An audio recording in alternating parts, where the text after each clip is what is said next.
Welcome everyone to the Chromatic Connection.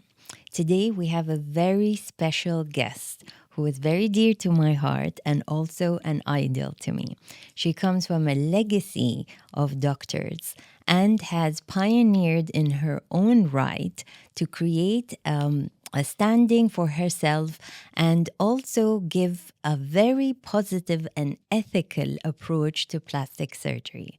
Welcome, Dr. Buthainah. We're so happy to have you here today. Thank you so much, Fatima, and thank you for inviting me. And today we're going to learn all about your life story. Thank you. And I'm very excited because the people don't know, but we are cousins. So I have witnessed your beautiful journey of finding your passion, standing out in your own right, and at the same time, honestly, bringing a very human side to plastic surgery. So we'll start with our first question. So everybody knows that you come from a legacy of medical history here. So Dr. Zainab is your mother, and Dr. Muawiyah Shannar is your father. And to me, they were very special people. And they truly, truly gave their all to the medical industry and also pioneered medicine in the UAE. So why don't you tell us how it was at home, your experience growing up with your parents? So I grew up in an environment where both my parents were very hardworking. You have to remember that was in the 80s in Dubai, early 80s, late 70s, where Dubai was still very young. And I saw my parents really have a very transformative position in the society because of their dedication to medicine, to their dedication to really serve the people. I think at the end of the day, they led by example. So my mother, for example, delivered women day and night. There was never a complaint. She was so dedicated to her work that if we ever got a call, well, let's say we were at a wedding or we were out with friends and we got a call, we left. We left to go and so that my mom could help a woman having a baby. And similarly with my dad. So we grew up in an environment that was very focused on work and focused on giving. And that really left a very deep imprint in our upbringing. And at what age did you realize that you would want to go into their field and were passionate about medicine? You know, I don't think there was an age. I would say that we grew up, for example, my mom would always involve us in her medical journey. Meaning, if there were any patients, she would tell us, "Why don't you come to the clinic?" So actually, from a very young age, we used to help her. We would help her in deliveries. We would help her in, and you would ask, how would you help her in deliveries? We would hold the woman's hand, and just kind of be there. And she would sort of show us how she would cut the cord and all these different things. Of course, asking permission from the woman. So we kind of grew up in the field. And it came very naturally to us. If someone told me, "What do you want to be?" I'm not really sure I could have thought of anything else. In my mind, it was either medicine or maybe something along the arts world. I always liked interior decorating, and it was sort of those types of things. But medicine was a very natural selection. So when it did come time to apply, that's what we applied, was for medicine. And I don't really think I gave it that much thought. And when it came to applying to, for example, universities and all, what was your process? Like, how did you decide that after your foundation years, that plastic surgery was something you wanted to pursue? In those days, plastic surgery wasn't a thing. Actually, most people didn't really know what plastic surgery was. So I applied to medical school. I started medical school in '86. So, and I went into medical school not knowing about plastic surgery. I just assumed I would do gynecology, like my mom. And I kind of went in thinking, you know what, if there was something else, I can even do something else. I always knew that I liked using my hands. I liked surgery, but I never saw myself as a surgeon. And I think the reason for that is because that's not how we are. That's not how surgeons are not shown in public as being sort of delicate girls, and that's what we were, right? I mean, when you're younger in Dubai and you grew up, you can't imagine that you're going to be a surgeon. But I always knew I wanted to use my hands. So I went into medical school and with an open mind, thinking ultimately, most likely, I will do gynecology. And third year in medical school, we did an elective. And I went to Canada and I did a rotation 2 weeks in plastic surgery. And I don't even know where to start. The beauty of what I saw, the life-altering surgeries that I saw. For example, replanting a finger back on, breast cancer reconstruction, breast reductions, body contouring, all those kind of things. When I saw the combination of science and art and how it can really change someone's life, I was just hooked. At that point, I called my parents. My dad was in Dubai. And I was like, Baba, I want to be a plastic surgeon. And he said, well, how many years is that going to take? I'm like, I don't know, about 16. At that age, you don't think. Yes, you're just excited. And that excitement followed through. And I think that excitement was what allowed me to persevere, because residency is a very long journey. Yes. And that's how it began. And can you explain more, like the how many years and stages and process of studying plastic surgery? Okay, so usually when you go to medical school, it depends on where you go, but I went to Ireland. And for us, that was a 5-year medical school in Ireland and England usually. And then I did a year of internship there in Ireland. And then at that time, I decided I wanted to go to the US for a year just to see what it was like. It was kind of always there at the back of my mind. And it was very difficult to get into the US for a residency program. But I went for a year. And while I was there, I applied for residency and I got in, which was a combination of luck and very hard work, And residency is sort of where you do your subspecialization after medical school. So depending on the subspecialization will determine how many years you do. So I did, after medical school, which was 5 years, and then a year of internship, that's 6 years, I did another 5 years of general surgery and then 2 years of plastics after that. That's another 7 years. And then 3 years to get my boards. Okay. So that was a total of 10 years in the US and 6 years in Ireland, which is a total of 16. So in Johns Hopkins, you were there for another additional... So Johns Hopkins was where I did my residency. Okay, where you did your... Yeah. Okay. Yeah, that's a very long journey. It's a long journey. Yeah. And like I said, I think, if you're going to have such a long journey, you have to be excited about it and you have to really want it. Yes. You have to see the fruit at the end. Yes.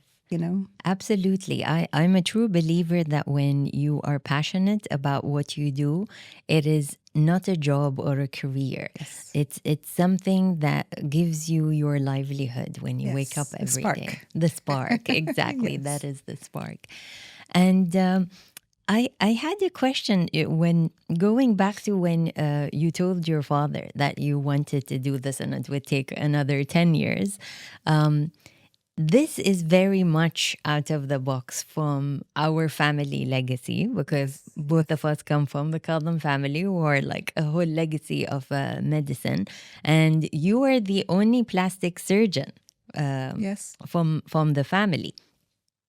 So was there any form of like resistance at the beginning for you to go into this field? I don't know if I should mention this, but it was funny because at the time I was 19. And I called my dad and I said, Baba, I want to be a plastic surgeon. He's like, how many years is it going to take? So I said, it's going to take 16 years. And then he was like, when do you want to get married? Yeah.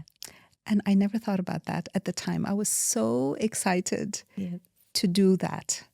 And I told him, don't worry, marriage will come, Yeah. but this is what I want to do. And he said, Allah yawafak. Yani inno. And my parents were quite strict in terms of obviously the upbringing and all the rest. But when it came to education, the sky was the limit. They would support us no matter what. At the end, if it's at the end of the world, imagine in those days leaving for 16 years and to the US. I mean, we often went to England and Ireland, but for there to go to the US at the time, that was unheard of. Right. And actually, this is what I always admired and loved about your parents, that there was always a very clear balance of, and even as you said, at the time, it was very few families that would allow their daughters to go study abroad. Mm-hmm. So I loved the progressive thinking when it came to education, even the equality, because both your brothers and sisters were all allowed to study abroad. But at the same time, they were very much respectful to the traditions. For sure. And this is what a healthy environment is for a child, to have the balance between these two elements.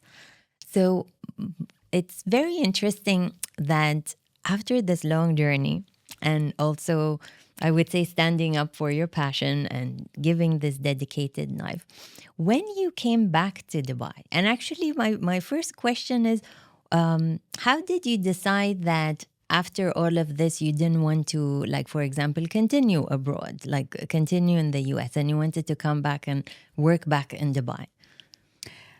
Honestly, I don't know, because it was always there at the back. You leave and you come back. I mean, really, this is how we're brought up, right? You leave, you get your education, and you come back to Dubai.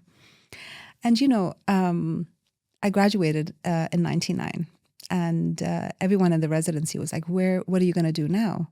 Of course, I had to stay behind and get my boards after graduation. And I told everyone, well, I'm going to go back to Dubai. And everyone was like, why do you want to go back to Dubai? Where's Dubai? And subhanAllah, look where we are now. Yes. Everybody wants to come to Dubai, So I said, you don't know. Dubai is going to be very big one day, After I finished my residency, I worked for 3 years to get my boards, because the way the plastic surgery boards work in the US is you have to collect cases. And I had a really good practice. I was in the US, I had a good practice, I was building up. But at the end of the day, my family was here. My family was in Dubai. And for me, it wasn't even an option, really. So I came back and And from your journey of education, was there a case or a moment that like really stuck with you, your aha moment during your studies? So I think the most important aha moment was when I decided to be a plastic surgeon. And I had mentioned this before,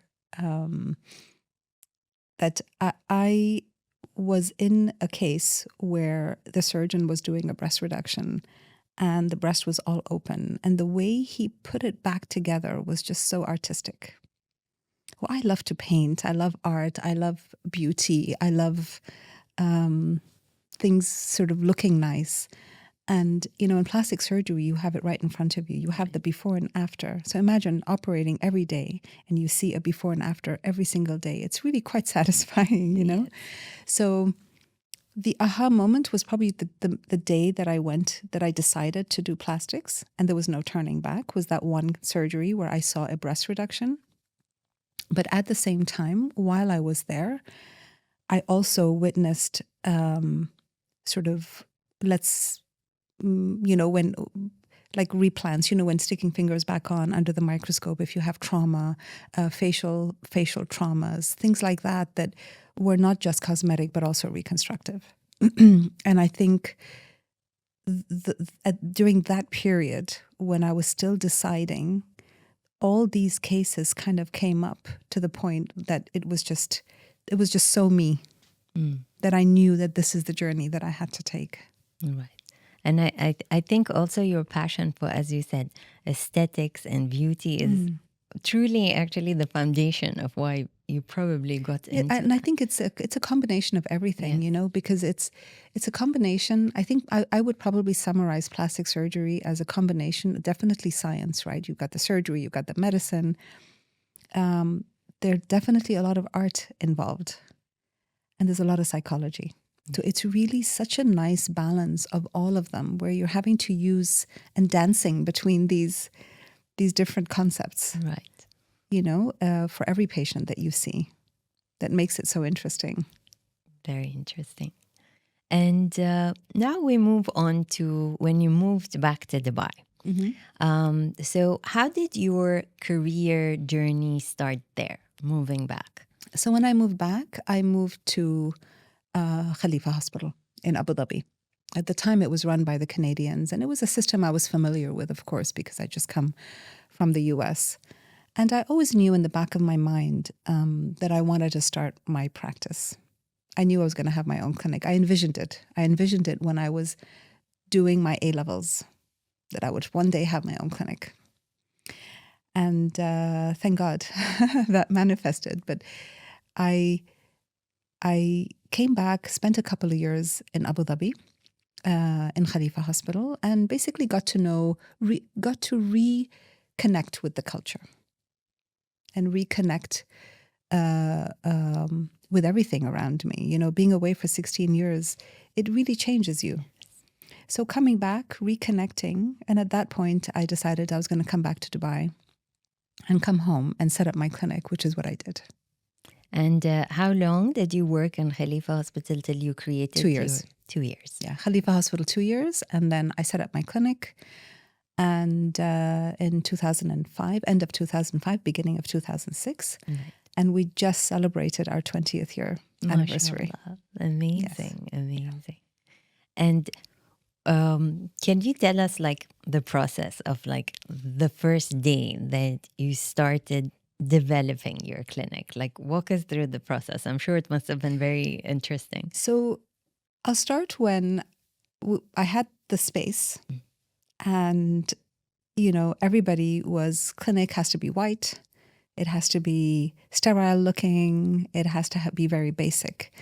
And I immediately came in and I said, I want to paint this wall brown, and I want to paint this wall red. I want to paint, and I had some nice soothing colors, beige, and I used lots of colors with my furniture, and I basically decorated the place. And I decorated most of it myself, but then I also had some help at the reception. And, a lot of people came and told me, you know what, it's a clinic, it should be white. And I was like, it's a clinic, but it can be happy. Yeah. It doesn't have to be true. sterile. So that was the process then. And then once the clinic actually started, I'm very lucky that I am in a family of doctors. So obviously, as you know, my parents are doctors, but also my cousins. We had some very established cousins at the time already working in Dubai. And so I already got several referrals. So it wasn't really, to be fair, it was relatively, I don't want to use the word easy, but it was comfortable starting. And then slowly, that's how it took off. Now, I will have to say that I trained to be a doctor. I didn't train to be an entrepreneur. And I would say that setting up my clinic, and to this day, managing a clinic, to me is more difficult than being a surgeon. Because I think it's a different skill set, and I'm learning things till now every single day. And I like the part where you described about the clinic, because this is going back to what you said. There is psychology, correct, in the process. Yes, because of course, as you know, this is my job when it comes to color psychology and space, and it is very important because your patients are coming in anxious, excited. So your space should be a safe space for them. Yes. And also their communication with you. And this is what I love about your personality. Oh. You're very approachable. You're also very understanding with your patients. You walk them through the process. You make them understand, and this is very rare, honestly, like we've seen in doctors, because a lot of the time it comes in like, this is the process and no questions asked. But you have the patients to answer all the questions they have. Also look at the emotional side. You're very empathetic, so you have this safety and warmth when they talk to you, and I do feel that when I think of your clinic, I do feel it's a space that is innovative but friendly and approachable. We really worked hard on that, Yes. really, in terms of the space itself, and made a few mistakes along the way, for example, with colors. And, I'm talking about the aesthetics of the clinic. For example, I think at the end of the day, you can look at yourself in white light and you can look at yourself in warm light, and you have a very different look and appearance.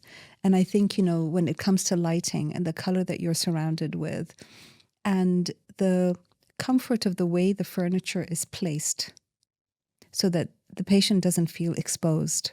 Right. There's so much of these little things that affect and ultimately play a part in the trust, right, between you and the patient. Yes.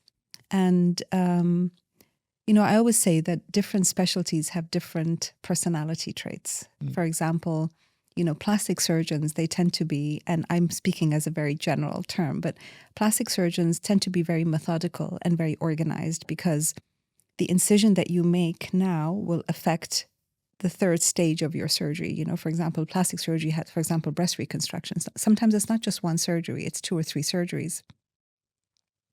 So you have to decide on your incision now based on what your third step is going to be. And I think you automatically tend to be more patient, more detail-oriented, and more methodical as plastic surgeons in general. And I'm speaking very broadly, but I will have to say that I see most plastic surgeons do have those traits. And going into now into the plastic surgery part, so what sort of specialty do you do specifically in plastic surgery? Yeah, breast cancer is a very difficult situation, and we often, as plastic surgeons, we see the patients probably in the lowest point in their life. They've been diagnosed with breast cancer. They have been told that they might need chemotherapy and radiation. They've been told they have to lose their breast. And it's a lot. It's a lot for one moment. And they're so overwhelmed because there's so many different parts of the things that they have to take care of and deal with. And I feel like when one removes their breast and when we do an immediate reconstruction, psychological impact of a mastectomy, it's much easier to absorb. It's much easier for a patient to wake up with a new breast rather than no breast. And I see that over and over again, whether it's a different type of breast or whether it's just a different breast. And, at the end of the day, removing someone's breast or losing your breast, there is a grieving process that you go through. And that grieving process is, it's a combination of so many things. You're grieving the loss of your breast. You're grieving the loss of your life as you knew it. You're grieving the loss of your hair sometimes, right? With chemotherapy, your health. Yeah. So there's a lot of grieving process that you go through. And sometimes that grieving process, it comes with sadness. It comes with anger. It comes with whatever. And I often, in those situations, as a doctor, I have to be calm. Because if a patient is angry at her situation, she's not angry at me. Yes. And I think, you have to really take the whole thing as a whole. So there is the visible and there is the not so visible. Yeah. And the not so visible is the grieving process that they go through. And you really have to go through that journey with your patient. Right. So me personally, I've often gravitated towards body and breast. I love body, like on the cosmetic side. I love body contouring. I love tummy tucks. I love mommy makeovers, and I find, I also love breast surgeries, cosmetic. And on the reconstructive side, I used to do a lot of trauma and things like that. But what really I am passionate about is more the breast cancer reconstructions. So I ended up now mainly doing body contouring, body procedures, breast procedures mainly. And when you have women who've had babies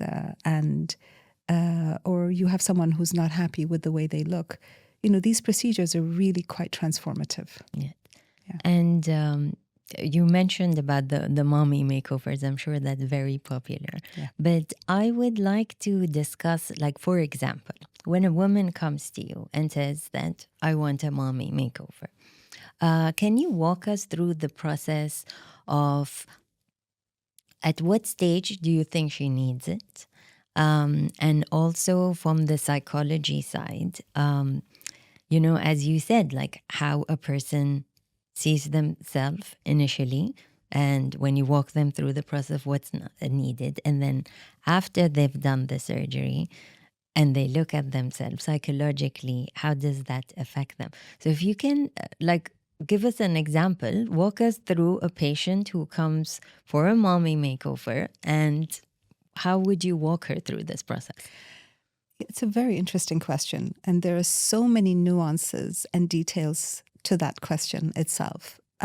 I will start off by saying that most of my patients have a legitimate problem. Okay, so most of my patients come in and they say, look, I'm not happy with my tummy. I'm not happy with my breast. And I sort of discuss with them what is it that they're not happy about. Because the important thing about plastic surgery is that you have to balance form and function with scars, right? So you have to make sure that whatever you're doing is not going to make the function worse. If anything, it should improve the function. For example, someone who's had 5 kids, the muscle is open. So if you're going to do a tummy tuck, you want to fix the muscle. So the function has to not be compromised. It has to be improved.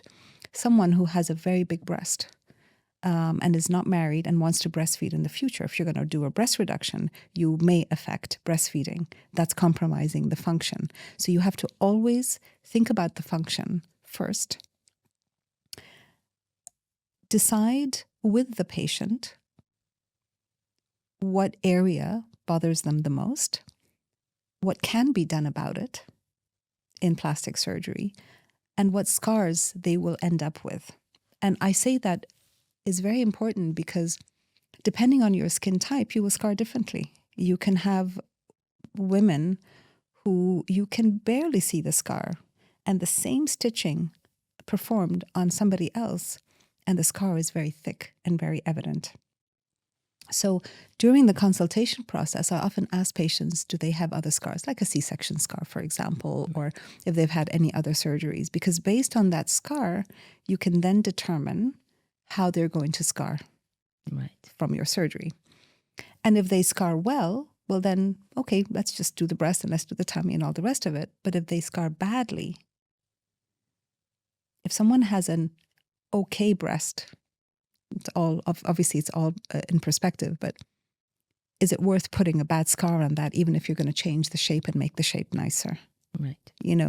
So it's really a balance between the function, the form, the expectation with the scars. And you have to somehow combine all of that together to identify what is the best solution for that patient. And for example, in a condition where people have a tendency to get keloids with cuts, how would that work if they want to do plastic surgery and they have this condition? So that's exactly my point. Maybe in those situations, I would tell them not to do certain things. I'll give you a simple example. Let's say someone has a little bit of saggy skin on the tummy, but it's not bad, and they have a bit of fat. I would, in someone who scars very badly, I would probably just do lipo, where the incisions are tiny, and sort of coach them to accept a little bit of laxity, rather than a tight tummy with a horrible scar. Right. You know what I mean? So there is always a range of what you can do. But scarring is a very important part of our day-to-day conversations. Mm-hmm. So interestingly, going into speaking about lipo, so we're now sort of introducing the different options that you would have when it comes to body contouring.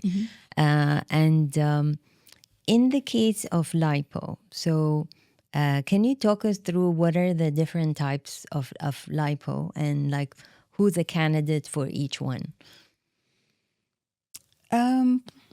So I would simplify it by saying there's one really true type of lipo, which is where you suck out the fat.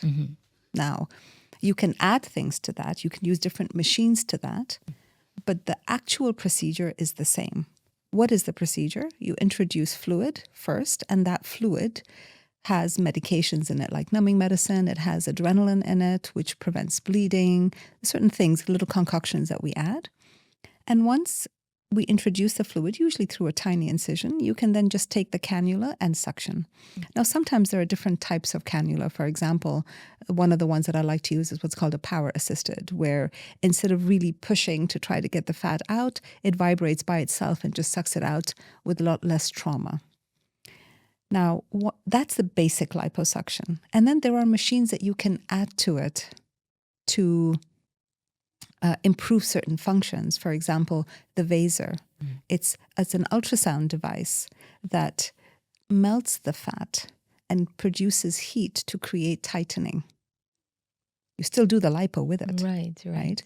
There's something called J-plasma where or certain lasers that you can use intraoperatively where you put sort of the radio frequency under the skin to tighten. So those are all sort of adjuncts to liposuction, but there's really one main type of liposuction. Right. And then the recovery after that usually is some sort of... So the recovery, I would say, would depend on several factors, probably mainly the number of areas that you do. If it's a small area, recovery is very easy. But a lot of people do really large volume liposuctions, like body contouring, you're removing your arms. I would say the recovery is quite painful, right? At the end of the day, just it's like you've been beaten up, you know, you got lots of bruises and everything. And that would take at least 2 to 3 weeks. And then there's a sort of bodysuit that they have to wear for a while. Yes. Right. And that bodysuit helps. It's basically a compression garment. And it helps with bruising. It helps with preventing fluid collection. It helps with swelling. And yes, because I was watching one of your videos where you were explaining the different types. That was very interesting. I really like that. Thank you. This is very interesting because you see, as you said, like each one has certain conditions or scenarios. So, of course, my question definitely would be about people with type 1 diabetes. And if they want to do liposuction or surgery, like what is the process for somebody with this sort of a condition? I would say the determining factor for type 1 diabetes is how well controlled the diabetes is. I think it just boils down to that one sentence. If the diabetes is well controlled, the procedure is relatively straightforward. I mean, it could be big procedures even. It could be, you know, tummy tucks and full body contourings and all the rest. But if the blood sugars are well controlled, the cumulative hemoglobin A1C is sort of in a good range, then you can pretty much go ahead and do most procedures. Now, in someone that has sort of labile, you know, not well controlled diabetes, I very often ask to speak to their endocrinologist because Again, at the end of the day, with some people with diabetes, if they get an infection, the blood sugars go out of whack. And so you have to be very, very careful and be in close contact with their endocrinologist. If someone is poorly controlled, I would defer surgery, ask them to get their control better before considering doing surgery. Yes, definitely, because of course with the surgery, any form of inflammation will raise the blood sugar. And what sort of number would you consider a balanced A1C to go ahead with such procedures? Most diabetics, and you can correct me if I'm wrong, but most diabetics often have a hemoglobin A1C within the 6 to 6.5 range, even if they're on insulin and all the rest of it. So I think if it's between 6 and 7, and don't quote me on this, but I often at that point defer to their endocrinologist. But usually if it's around 6.5, for me, that would be considered relatively safe. Yes, that's correct, because that would be a normal, healthy, well-controlled blood sugar. Great. And now I'd like to go into cases where actual medical cases that require plastic surgery. So you said one of them is breast cancer. Yes. So what are other cases that would then require restructuring? So the one I do is breast cancer reconstructions. But, when you train to be a plastic surgeon, you train on many different things. And then based on what you've learned, you then sort of decide which is the one that calls your name, And so when we did our training, we did trauma, a lot of trauma. We do a lot of hand injuries. We do a lot of facial fractures. We do a lot of what's called free flaps, which is where you remove a muscle from one part of the body and put it in a defect somewhere else under the microscope. We do a lot of abdominal wall reconstructions, for example, with abdominal trauma when you can't close the abdomen. So it's such a vast, there's burns as well. That's also part of plastic surgery. There's nerve repairs and nerve regenerations and nerve releases. Really, the list goes on. Plastic surgery is such a vast field. And we're trained in a little bit in all of that. Right. And then slowly, you decide if you want to do cosmetics or reconstruction or sort of somehow a combination of both. Mm-hmm. And which one do you feel mentally and emotionally is like, I would say, the most difficult? Difficult for me? I've always had difficulty with burns. I find it's quite, of course, a small burn. I'm not talking about small burns, but big burns. Yeah. It's really quite difficult, I think, to see that. And I often found it very difficult with children. Yeah. I find it very difficult. So I stayed away from those because I think emotionally it's quite it was difficult for me. I did it, of course, and it's part of the training. But the one for me, I would say that I was passionate about was the breast cancer. That was the one that, I felt that I had an eye for it. Right. And I felt like I could make nice changes with that. Right. And no, that's very good, because also in the region, we have a very high percentage of breast cancer. I think all over the world it's increasing, yes. Especially in Dubai is definitely increasing. And you see it even in much younger girls nowadays. Yes, very true. And the next part is where one of the things I mentioned, what I love about you as a doctor, is your ethical side. So I know that you've told me the many stories where you've had clients wanting to come do plastic surgery and you feel it is not necessary and you refuse to do it. So tell me, an example or a story of... It's so hard to sort of point to something, but, I'll go back to the incision scenario, because if someone has a nice breast, like, you have these young girls, and I see this a lot nowadays, young generation, 21, 22, Instagram, a lot of social media, expectations of a certain type of breast. And they come in with very beautiful breasts, nice size, very, very beautiful. But they want what's on Instagram. Now, I will not say that I say no, but this is where you really need to coach somebody, especially when they're young, right? Because they're very impressionable. Yes. And I look at the situation like I feel like I'm their mom, you know. Like, look, if you're my daughter, I'm not sure, you know, because, you know, with implants comes issues. Yes. You know, you're still playing with yourself at the end of the day. You're putting something foreign inside your body. So I would say no if I feel things will get worse rather than better. Like if someone scars very badly and they have a relatively pretty breast, a little bit saggy, I would say no. Because if you're going to do a lift and you're going to introduce these bad scars on them, if they don't scar well, it's not a good look at the end of the day, you know? So I think patients come in with certain expectations, and I think you have to really balance those expectations and really sort of understand the why. Why are they doing this procedure? Oh, my husband told me I have saggy breasts. Oh, my friend said so and so. And I said, well, did you see how beautiful it is? And then I was like, I show them pictures. I'm like, this is a saggy breast. What you have is not. And having said all of that, I'm also not judgmental. So this is just a big sort of range, Right. you know?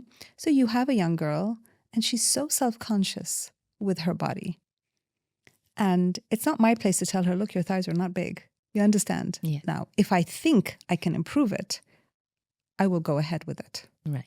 So I think there is a range here between again putting form and function and scarring and really finding out why someone wants to have the surgery done in the first place. And in terms of at what age? So as we know, like I would say even till like you're 20, your body is still developing and changing. So at what age do you advise that if they were to want to do, whether it's a breast implant or any form of plastic surgery, when is a more healthier age for them to go ahead with this procedure? So I think the body development never stops. True. I think, you know, every stage has its issues, whether it's, you know, the puberty and then you've got, you know, between the 20-year-old and then you've got the pregnancies and then you've got aging, you know. Yeah. So I think that is always there. Nowadays, I get more and more girls that are young that come bring it with the mothers bring them in. Yeah. And, you know, nowadays people are aware what can be done.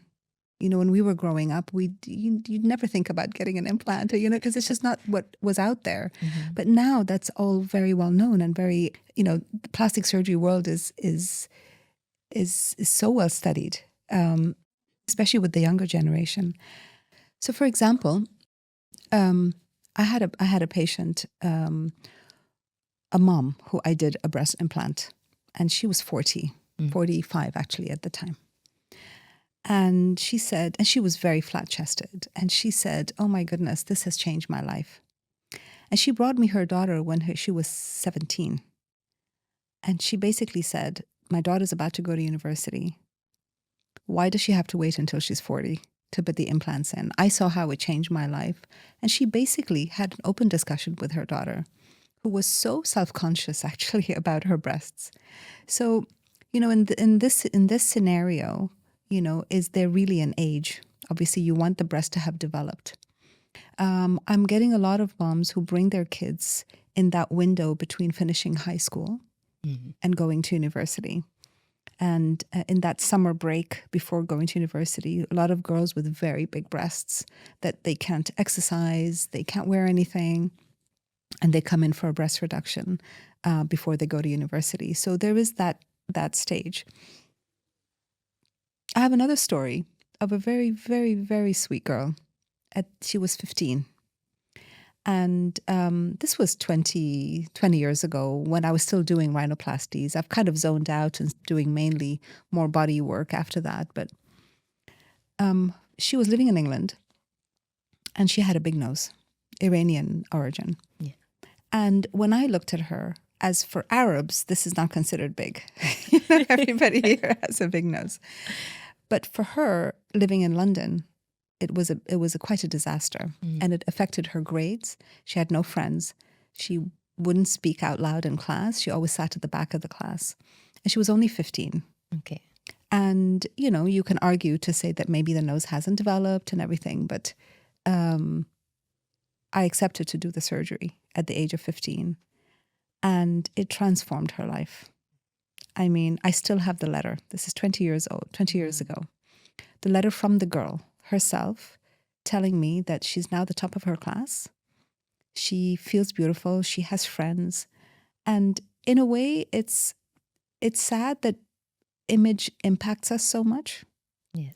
But in another way, it is amazing how when you can do something about it. Yes, you can help Yes, someone. you can help someone. Yes, definitely. Like these kind of stories have a very positive outcome. As I said, like as you said, there was nothing wrong, but the fact that she feels better, it gives her a more positive approach to life. Are scenarios where, like, sort of you can accept it, but there are scenarios, as you just mentioned, where the person's absolutely fine. It's just due to pressure. And speaking about social media, do you feel that since the development of social media and how things are, do you feel that there's an increase of clients coming to you? I don't know how to answer that. Luckily, I've always, alhamdulillah, been busy, so I can't Yes. really say. I would say that there's definitely an increase in clients coming to me with certain expectations and pictures. Okay. So they already have on their Instagram saved all the befores and afters that they're looking for, and they want certain images and they want that. I find the era that we're living in right now really quite interesting because not only we have the social media, but we've also got AI. And you can ask me how is AI affecting? Yes, that's a good question. So I had a patient come in. Now, it'll be a little bit technical what I'm going to say, but I had a patient come in and she wanted to exchange her implants to another brand. She'd had it in for 10 years and she wanted to exchange it. And the brand that we were going to exchange it to for the same size tend to be narrower with a little bit more projection. So visually, they look smaller. So if you want someone to have the same size, but this different brand, we have to go up a size for it to look similar to the size that they currently have. Yes. So I told her, I said, listen, if you want the same size and we're going to go from this brand to this brand, we're going to need to go with a higher size. So instead of, let's say, 325 cc's, we're going to have to put 350 or maybe even 375. She said, oh, I know. I said, well, how would she know that? It took me 20 years to figure that out with my experience, And she said, well, she just typed it into ChatGPT that if she were to change it from this implant, so the ChatGPT or AI had pretty much listed out all the different brands and what size it should be matches the size she has to make it look the same. And this is where I found it very interesting because all my years of experience, I can now look and say, okay, if you want the same size, you need to put this size. And ChatGPT had sort of pretty much written all of that out, Oh my God, this is bizarre. Yes. So, I mean, the young generation, they're so cute. They come in with a list. They already asked ChatGPT all the questions. They've already have their before and after pictures from social media. Yeah. So a combination of social media and ChatGPT, most of the consultations done. Yeah. Come in. So It's they all got now the a matter of- research for you. Got the research. I just look at it and say, okay, that's what you want. This is what we're going to do. But of course, you have to also, you have to always go back to square one. Also go back to taking a history, what they like about it, what they don't like about it. You understand what I'm saying? Because a lot of people misinterpret some of the information that is given. So we have to always go back to basics. Yeah, absolutely. As I always say, don't always trust everything you see on ChatGPT or Google. Or the before and after images. Before that and you after, see. exactly. Even that can be AI generated. Correct. Going back to, do you feel like you have younger age clients coming more due to social media?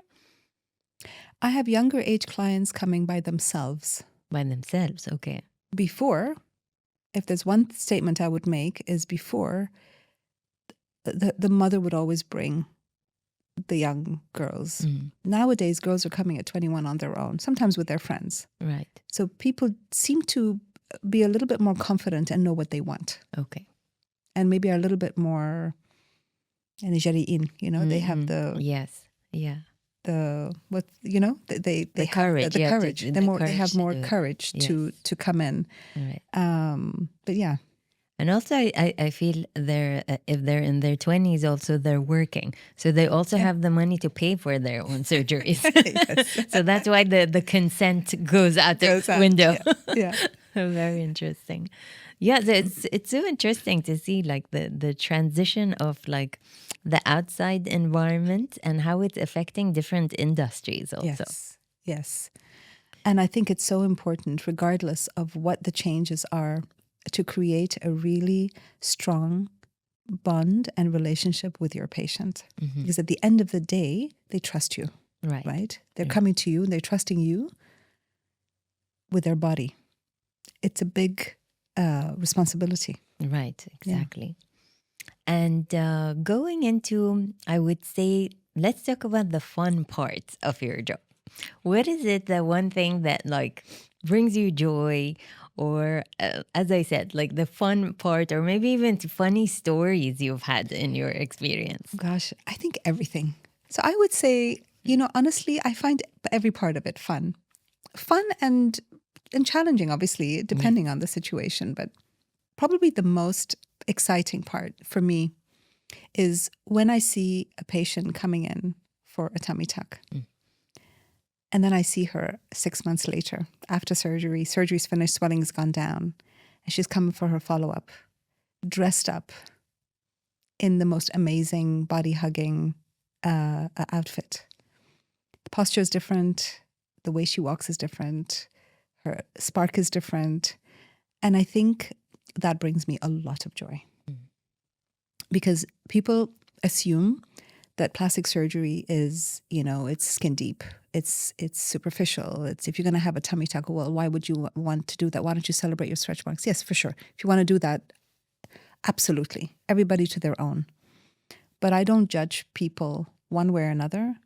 And I do think that when done right, these procedures can be life-changing.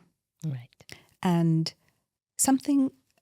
a cute story I would share is when I was in Abu Dhabi in Khalifa Hospital at the time, I had this little 6 or 7-year-old girl with a scar on her forehead. And she came sort of a little bit shy and scared, and her father brought her. And the scar wasn't bad, but for her, she told her parents that she wants to fix it. At 6 years old. And maybe because her family might have commented on it, so it kind of stayed in her mind. So it was straightforward. It was a widened scar. I just kind of made it smaller, under local anesthetic, or under an anesthetic. We took her to the operating room. It was a small thing. Procedure was very short. She came back for follow-up wearing a princess dress. Cute. I mean, I know it's so simple and so cute, but the way she walked in with that raw energy of, I am beautiful now. How more raw can it get? Yes. Do you know what I mean? Yes. I mean, it's such a nice, it just made me realize that these are basic instincts, somehow. True. That you have even a 7-year-old girl or 6-year-old girl that has changed her life. And she came and you could see she felt pretty and she was wearing, and the reality of it is, the scar is still there, but it was just less of an issue for her. And for her, she did something about it. So I do think that, cosmetic procedures, especially with the big ones after you've had your children and all of that, really does change your life in many circumstances. And here's where, like, I wanted also sort of discuss about why you would do it, and you should do it for yourself. So as you said, like you've had some people who are like their husbands have sent them to do that, and actually most of the time the husbands don't send. Yes, they come in wanting to do it, but they might choose the size of the implant based on Right, the yeah. yeah. I mean, the husband, or as you said, like a person said, or the friends were like, putting pressure on them. And the reason why I wanted to discuss more of this, because like there was a scenario I witnessed, which the girl was like 17 years old. She was getting married and absolutely beautiful, completely nothing wrong with her. And her fiance at the time said that he wanted her to get a breast implant. And she got married, and 3 months later, he divorced her. And she got the implants. Yeah. So, in this scenario, like, it upset me because I wanted to emphasize that it's very important that if you're changing your body, it's your body. You should do it 100%. for yourself, because you're going to live with it. The other person comes and goes in your life. But it's very important that the reason why you do these things, The why. the why has to be very important. And also, as you said, it's you honoring your body, Yes. and you also knowing your capabilities of how much your body takes. As you said, certain people, the recoveries are very difficult, and the person knows, like, their body is not strong enough, for example. The recovery is very strong. So in this scenario, like, if you can sort of give an advice from an image perspective and a psychological perspective, how a person should approach this. So back to your story of this young girl, I think the basis is flawed in terms of, you're marrying someone for them. Of course, image is important. But if you have a rule like, okay, I will marry you if you're going to put an implant in, I think that's already flawed in and of itself, right? Absolutely. So, it's a difficult one because, as you know, in our environment, in our society, we don't really know the husband before we marry them. And I don't know how to answer the question in this situation, because at the end of the day, you have a consenting adult. She's about to get married. And at the end of the day, it's her decision whether she wants it or not, whether it's her husband to be who's telling her to do it versus if she wants it herself. I will bring everything down to one basic principle, and that is beauty is confidence. And I think if you are confident about the way you look, you will appear more beautiful. Absolutely. And no matter how beautiful you are, if you're sort of kind of coming in feeling unbeautiful or feeling ugly, you will not be perceived as beautiful. And I had the one particular story where I had this lady who was very overweight. And, she came in and she was so beautiful. She had like a pink skirt with pink nail polish, pink lipstick, hair done. And I came in, I said, what are you here for? I assumed she was going to tell me liposuction or something. I said, I just have a mole here that I would like to remove. And, it made me sort of question myself. I was like, wow, okay, so I was sort of going towards that, but she felt and looked very beautiful because of the way, because of her posture, because of her energy, because of of everything else. And this is often what I find even when we do cosmetic procedures, the posture changes because it's a perceived confidence. And that perceived confidence is just very powerful. Yes. It's very powerful. So if I have someone that comes in that I think there's nothing wrong with them, but they don't feel beautiful, you do have to sort of remove some of the layers to identify what it is. And going back to your story, I would say that she probably wouldn't have done anything had she actually felt confident about her breasts. So really, if you went back to it, maybe all along she did feel like, I don't know, I could be wrong, of course, but at that point I would look at the breast, and if it really is beautiful, then I would say, I would coach her for that. Yes. But at the end of the day, it's her life and she's getting married. Right. And she needs to understand that this is, plastic surgery is not a joke. Yes. Yeah. No, absolutely. And I like this part where you coach them through it, so they can come to the conclusion, do I really want to do this or not? Yes. Very interesting. And going now more into your personal sort of life experience, and how do you balance your very demanding job and being a mom to wonderful boys? The age-old question. Yes. I don't think you can balance anything. I Right. think you can try Right. and you can put aims. But something has to give. Mm. Something has to compromise. And you cannot compromise your patients, right? Because it's a medical profession. Patients always have to come first. And, I've always feel guilty about my kids. But what I try to do is before going to work, I always hug, kiss. That's like standard. Yeah. And I try to come back at around the time that they come back from school, or maybe a little bit later. And the issue is not so much now, but it was more when they were younger, when they really needed you when they're younger, And that's when my heart would just, because when they're sick, Yeah. they have a fever. What are you going to do? You've got surgery, Mm. right? And I have to say, I have a very supportive husband. And I think the trick with having work and trying to balance work and home and kids and family is to have good support. Yes. And I had very good support.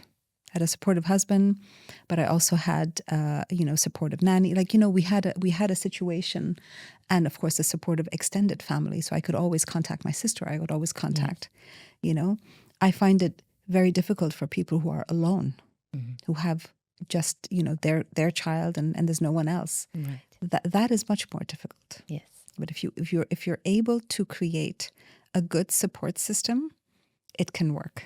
It doesn't manage the guilt, but it definitely manages the day-to-day issues that you're going to have. Yeah, wellness is very important. And ironically, this is what's happening to me this year. Same thing, like last year, I was like on a roll. And I actually said 2025 is the year I'll shine. But I did not emphasize how much energy it will take to shine. Yes. And it took so much of my energy that this year I was like, 2026 is about balance. I'm like, I will shine, but in moderation. Shining balance. So yeah, it's very important to like think of your health, yourself, But I like how you come up with these really simple words, but it's a very powerful word to shine, right? Like if you're imagining that that's what you want. Yes. How did that manifest itself? Like, what was your definition of shining? Just being true to myself, showing the real me, I love that. Because I'm very authentic, as you know, no filter. No filter. Sometimes need filter, but no filter.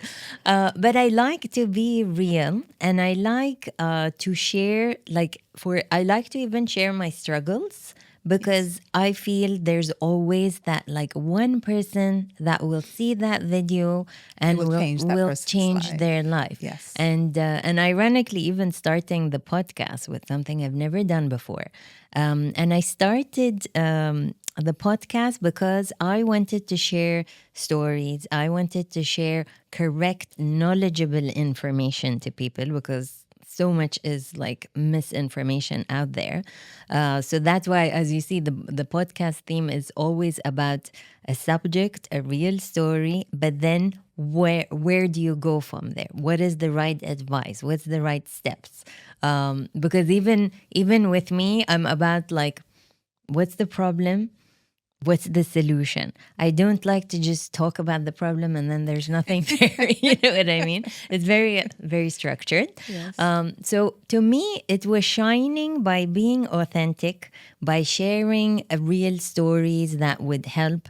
And last year, actually, many of our episodes, like I got so emotional where I even had like a stranger come up to me, even though like our podcast is very simple, like we don't have the numbers, but somebody actually came up to me and they were like, thank you for talking about the struggles of type 1 and showing us real stories about people and what they go through. I even had a cousin who told me, she was like, I never knew this aspect of your life. She's like, you show that, it's so easy being a type 1 diabetic that I never knew this was what you were going through. So, just having these people like, like Very even satisfying, isn't very it? satisfying. Even when we did with the kids and the parents, like to me, honestly, a type 1 diabetic child and their parents are like the strongest warriors I have ever met. Because And you don't see that often, do you? no, you don't see see that. kids being interviewed Yes. who are diabetic. Yeah. Because other kids want to see Yes. another child and what they're going through. Right. At the end of the day, they want to feel like, oh, I can be normal. I can be Exactly. No, and they're so mature. This is what I was shocked. They were so mature. And at the same time, I wanted kids in the school to be aware what these kids are going through and also have the information of how they can support them. Like this was very important to me. Even with adults, like even when we have gone through, like, certain frustrations I have, I'm like, read, find out, So yeah, but yeah, it honestly, yeah, I sort of theme my years with the energy that I feel, and you and I are very much into exploring energy through art and growth and growth and different experiences, and tapping into different parts of your personality that you didn't know existed. Exactly. And then, yes. and then it's exciting. It's Yes, exciting to get to know yourself. And yes, very true. Like sometimes in your career, especially like I have two aspects of my career. I have the whole educational side and changing, and then I have the whole fashion side. So sometimes with the fashion side, I sometimes feel like I'm not being authentic to me, And of course, with the fashion industry, like it's all about the image. So sometimes you don't feel the authenticity. And strangely, I was sitting and I was having one of those days. And I was like, I really want what I do to like mean something in a person's life. So when I do a color analysis, it's not about just what color you wear, and you've done the session, and as you said, it changed your life because we go way beyond what color to wear. It's literally about like reframing everything. Think of yourself. Yes. Yeah. So and the next day I had a client come from one of the GCC countries, and she told me, I waited 3 years for the right time, and she flew in just to do the session. And she was like, my husband had cancer, and for 3 years I struggled with him. And in this time, of course, she had gained a lot of weight and everything because she was so focused on taking care of him. And she's like, and I used to watch your videos. And I used to say that one day when I'm in a good place and I feel good about myself, I'm going to do a session with her. And after 3 years, like thank God, her husband was cured. She also became healthy, lost weight, and she came to me and she was like, "You were on my bucket list, and I just fulfilled my bucket list." And I was like so emotional. Got the goosebumps, it was got the goosebumps, and I was like, and this is where I manifested. I was like, God was like, someone's vision board. What you're doing is fulfilling people's dream, and I'm like, thank God for that. I feel we do manifest certain things in our careers. And it's always there in your subconscious somehow, isn't it? Exactly. So on our last note, I would like to talk about the effect of plastic surgery on breast cancer patients. So already they go through a lot of emotional trauma. going through it, and then also with the restructuring, you're also bringing in a new identity of who they are. So aside from the visible scars, what are the invisible scars that you see in them? And what change do you they are like they are some people that I know that had breast cancer, and some, like, strangely, one or two didn't opt to do a restructuring. For sure. Yeah. At the end of the day, beauty is in the eye of the beholder. And there are some patients that honestly couldn't care less. Yeah. And that's fine. Absolutely. I do find the younger girls obviously opt to do something. I have a lot of patients that really don't define themselves with their breasts. And in those situations, that's absolutely fine. There's no right or wrong Right. in any of this. Right. And do you feel like, we know that, of course, once they do the implants, the self-confidence that they have. But in terms of physically, because of how much their body has gone through, can you tell us a little bit about the effects of having the implant after you have gone through, like, for example, with the chemo and all? Like, what is the effects of it? The psychological effects versus the physical effects. So I would say psychologically, it all boils down to losing your breast and how you're going to really accept that or not. And at the end of the day, we equate beauty with symmetry. A lot of things that are beautiful are very symmetric. So if you're going to remove one breast, oftentimes you have to do something with the other breast for it to be symmetric. And a lot of people actually end up going and doing bilateral mastectomies for whatever reason, medical reason that is. Once the procedure is done, trying to go through the chemo, I often find that chemo is harder than the surgery itself. Okay. The hard part really is losing your hair and your, what people see. The breast you can cover with clothes. Right. No, in terms of like, what I mean is, because once you do the plastic surgery, remember the recovery, you said it takes a lot of toll and pain on the body. So in this scenario where the body is already, gone through so much and it's so weak, once they do the plastic surgery, like how does the body feel after that?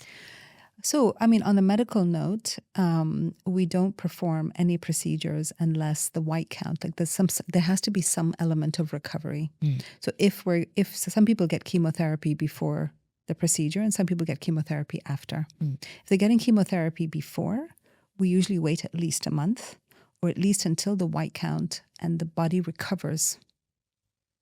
Keeping in mind that there is a lower immunity.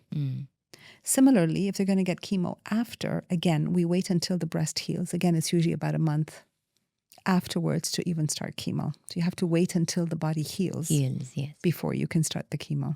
So in general, would you say it is better to do it before taking the chemo and then taking the time for the body to recover and then going ahead with the chemo? I would say those decisions are really left for the medical oncologist. Okay. Because some people need to do chemo before to downsize the tumor. Okay. And some people do the chemo after, just based on whatever their protocol is. All right. Yeah. Okay. So whatever protocol that they have had and they present with, that's what we end up, having to work around that. Yeah, I always say it takes a village to bring up children. Yeah, like country. A country. Yeah, I experienced that, like me and my sister and the kid. Like truly, like it really takes a village. And my question is, like, I feel also there's certain things from like your parents. I think maybe is there anything you learned from your parents, seeing them as parents, balancing this career and family life? I would say attitude. I don't know how my mom did it. Yes. I often think I work hard. Right. Nothing compared Absolutely, to my parents. Yes. And my mom was 24 hours, day and night, every single day for years. That just continued. And but she always showed up happy. Yes. And she always showed up supportive. She never yelled at us. And somehow, I always knew, no matter how busy she was, we were loved. Yes. So important. Yeah. I always felt important. Yeah. You know, like I always felt, I felt the love. I felt that I was going to be supported. I always knew that if I had a problem, I could always go to them. And I think it's just mainly the attitude. They just had a good attitude. Yes. They were present in the moment. If she was exhausted, if she was with us, she was sitting down having a conversation. Yeah. Does that make sense? She was always present. Yes, she was. So I think that's one very important point to make, especially in this day and age where we're all on our phones. Very true. And so oftentimes I catch myself answering messages and stuff, and the kids are there. Yeah. I put it aside. Yes. You know, but it's something that you have to actively try to be in the present at the moment. And as you mentioned, also a supportive partner. Your father was a great partner. He was very supportive. Yeah.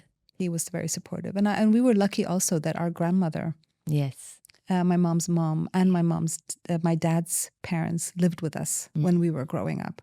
So even if they weren't at home, we had family. You had at home. family. Yeah. Told you, it takes a village. It takes a village. Yeah, and this is what I actually liked, is that your home was always a very happy home. Alhamdulillah. Like even It was open to everybody. to everyone, and even as kids, like as cousins, like the minute my mom would tell you we're going to Dr. Zainab, I used to be so excited. Because you would play. Yes, exactly. So it was so fun. Like We always had guests, and the house was open. Yes. Yeah. And this is the right thing to do. As I said, when you're passionate about something, you're able to fulfill all aspects of your life. You know, it's not about like you have to sacrifice this for that. Yes, there is sacrifice, but at the same time, there are these small things, as you said, being present. That's all you need, to be present as a parent. You know what ends up falling short in all of this? Yes. Is actually yourself. True. Because you end up giving time to, right? You giving time to the kids, you're giving time to your work, you're giving time whatever. Yeah. And you forget about your own health. Right. You forget about, and you know, this is my New Year's resolution is, you know, you got to exercise. At some point you can ignore it, but at some point it catches up with you. You have to do it. You got to take care of yourself. You got to, you know, somehow you got to eat healthy. You got to, so yeah, you got to somehow incorporate all of that. Great. Thank you so much, Dr. Buthainah. This was such an interesting discussion, and I really enjoyed spending time with you. Always lovely spending time with you, Fatima. Thank you so much. Take care.